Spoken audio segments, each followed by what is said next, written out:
It looks like Joe Rogan just switched his relationship status with Spotify to It's Complicated.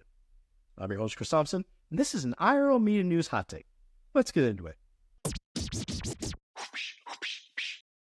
It's been 4 years since Spotify first signed Joe Rogan to an exclusive deal in 2020. Since then, The Joe Rogan Experience podcast has been the #1 podcast around the world. Now Joe Rogan has signed a new multi-year contract with Spotify for a reported $250 million, but it's no longer exclusive. The new contract will see the Joe Rogan Experience podcast available on various platforms, including Apple, Amazon, and Google's YouTube. Spotify has been crushing it ever since they signed Joe Rogan in 2020, and they've experienced an 80% increase in revenues in 2023 since 2021, while podcast consumption on the platform has skyrocketed. They've seen the number of people listening to podcasts on their platform skyrocket by 232%, according to Spotify, in an announcement about Joe Rogan's new deal.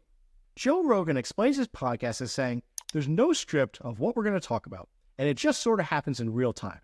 It's just an actual, organic conversation with people enjoying themselves, which is something we can all relate to and something we all love to do. These conversations have changed the way I think about life immensely and continue to do so." Those organic conversations apparently only happen with people Joe Rogan thinks are interesting, saying, "I only have people on the show that I'm genuinely interested in talking to. I never do a podcast just because a person is popular.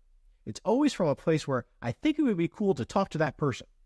His podcast isn't without controversy and has included some celebrities from the entertainment, sports, and business worlds with some not-so-mainstream views. This has led to a lot of controversial statements that, well, let's just say, have been a little awkward for Spotify to respond to.